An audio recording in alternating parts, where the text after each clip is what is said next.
Le pouvoir leur fut donné sur le quart de la terre pour faire périr les hommes par l'épée, par la famine, par la mortalité et par les bêtes sauvages de la terre. Tout au long de l'histoire, la notion de l'apocalypse a su éveiller des sentiments de peur, de crainte et de désespoir chez l'être humain. Nous sommes à la fois fascinés et horrifiés par l'idée qu'un jour tout prendra fin et que tout ce que nous avons jamais connu cessera d'exister du jour au lendemain. Dans le livre de l'Apocalypse, on parle de 4 cavaliers justement associés à la fin du monde et au jugement divin. Ces 4 figures énigmatiques représentent les épreuves qui surviendront juste avant la fin des temps. Le livre de l'Apocalypse est le dernier livre du Nouveau Testament canonique de la Bible et c'est Jean de Patmos, aussi connu sous le nom de Jean le Visionnaire, qui l'a rédigé. Il aurait vécu une série de visions apocalyptiques alors qu'il était exilé sur l'île grecque de Patmos. C'est là-bas, alors qu'il était submergé par des visions, qui d'ailleurs plusieurs décrivent comme étant de nature psychédélique,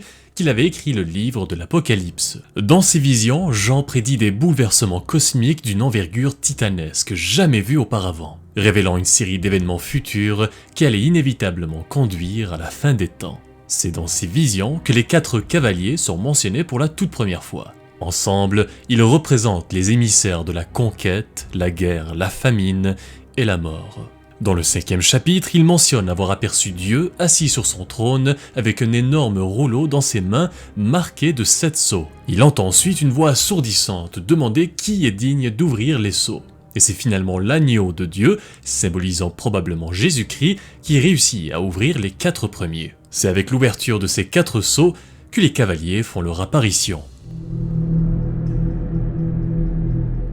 Le premier cavalier est le plus énigmatique. Il est reconnu que les 4 cavaliers de l'Apocalypse sont symboliques des événements de la fin des temps précédant le retour du Christ. Tout le monde est d'accord avec ça. Ils ont donc tous des rôles bien définis à une seule exception. Une controverse persiste quant à l'identité et au rôle du premier cavalier qui, lui, est un peu plus ambigu. Il chevauche un cheval blanc immaculé et il est présenté avec une couronne sur la tête et un arc à flèches dans ses mains. 2 symboles qui le lient au pouvoir et à la conquête. Il existe plusieurs interprétations différentes par rapport à son identité. Pour certains, il représente l'Antéchrist qui régnera avant le second avènement de Jésus-Christ. Il serait donc le cavalier de la fausse religion et des forces trompeuses dans le monde. D'autres pensent que le cavalier représente Jésus-Christ prêchant l'évangile. Il symbolise la parole de Dieu qui avance pour conquérir tout ce qui se trouve sur son chemin.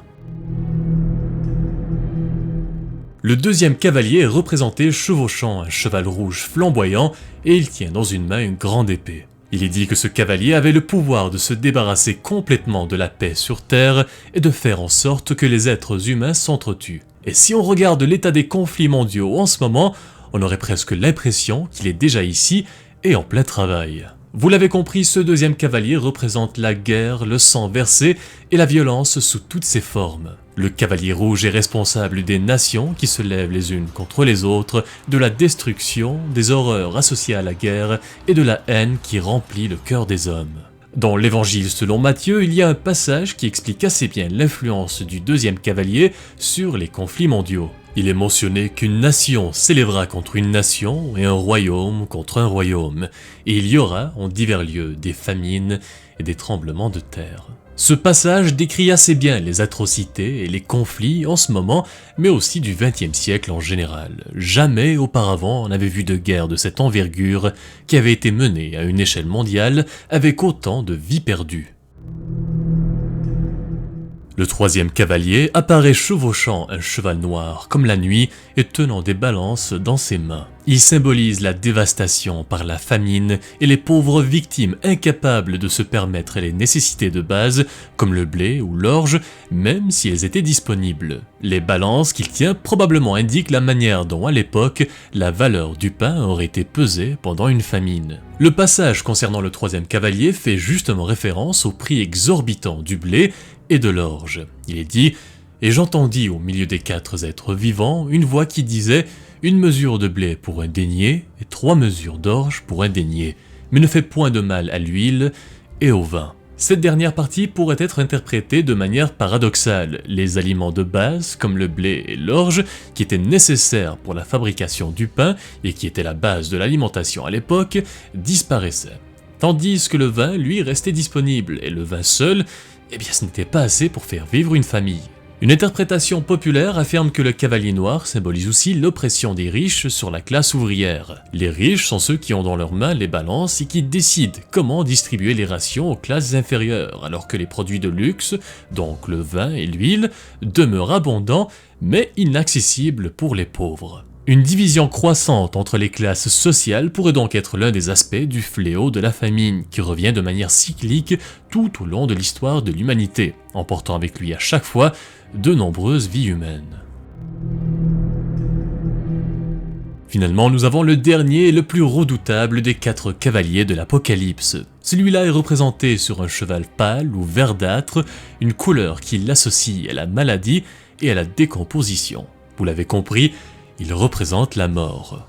S'il y a une chose sur laquelle on est tous d'accord, c'est que la mort est inévitable et qu'elle ne discrimine pas. Nous allons tous finir un jour 6 pieds sous terre. Jean avait décrit la mort comme un cavalier pâle qui amène avec lui Hadès, et ici, il ne fait pas référence au dieu grec, mais plutôt à l'endroit où les âmes des êtres humains se retrouvaient après leur mort. Parfois on le désigne aussi comme le cavalier de la pestilence et porte la mort sous la forme d'une épidémie mondiale. Si on regarde l'ordre dans lequel les 4 cavaliers sont présentés, on peut voir qu'il y a une suite logique à tout cela. Les 4 sceaux ont un effet cumulatif. Le premier cavalier ramène avec lui la fausse religion qui provoque une instabilité chez les hommes, ce qui conduit à la guerre. Ensuite, la guerre causera à coup sûr la famine dans le monde, et lorsqu'on a faim et qu'on mange mal, eh bien on est faible et donc on finit par tomber malade. Tout au long de l'histoire, le rôle et l'apparence de ces 4 personnages a été interprété de plusieurs façons différentes. Dans l'art médiéval par exemple, ils étaient souvent représentés comme des figures redoutables avec des attributs qui soulignaient leur statut d'agents divins et de messagers du jugement dernier. Mais l'une des meilleures représentations artistiques des 4 cavaliers de l'Apocalypse nous vient du 19e siècle. C'est un tableau réalisé par Viktor Vasnetsov où chaque cavalier est présenté avec un objet qu'il représente dans leurs mains. Le premier a un arc et une couronne, le deuxième une épée, le troisième bien sûr une balance et le dernier a une faux. On peut aussi voir en arrière-plan l'agneau de Dieu qui vient juste d'ouvrir les 4 premiers sceaux. Aujourd'hui, les 4 cavaliers continuent de captiver l'imagination du monde entier, c'est pourquoi on les retrouve fréquemment dans la culture populaire moderne. Que ce soit au cinéma, dans les livres, des chansons ou même dans les jeux vidéo, ces figures apocalyptiques font régulièrement leur apparition et continuent à alimenter notre imagination collective. Je pense par exemple à la chanson The Four Horsemen de Metallica, à la représentation des 4 cavaliers dans la série américaine Supernatural, ou encore aux jeux vidéo Darksiders. Certains pensent que les événements prédits dans le livre de l'Apocalypse se sont déjà produits. Ces personnes font référence à des événements qui, dans le passé, ont bouleversé l'humanité, comme la peste noire ou les 2 guerres mondiales. D'autres pensent que ce n'est que le début et que nous n'avons encore rien vu. Et vous, qu'est-ce que vous en pensez? Est-ce que vous croyez, comme certains, que les prédictions de Jean de Patmos n'étaient qu'une série d'hallucinations, ou bien croyez-vous qu'il y a peut-être une part de vérité dans le livre de l'Apocalypse? Bref, c'est ce qui conclut la vidéo d'aujourd'hui et je vous remercie tous de l'avoir regardée jusqu'ici et j'espère qu'elle vous a plu. Si c'est le cas et que vous voulez soutenir la chaîne, n'hésitez pas à vous abonner et à partager la vidéo, et puis si vous avez des suggestions pour d'autres vidéos, faites-le moi savoir dans les commentaires. Merci encore à tous ceux et celles qui suivent la chaîne, je lis vos commentaires et sachez que c'est très apprécié, et je vous retrouve la semaine prochaine pour une nouvelle vidéo.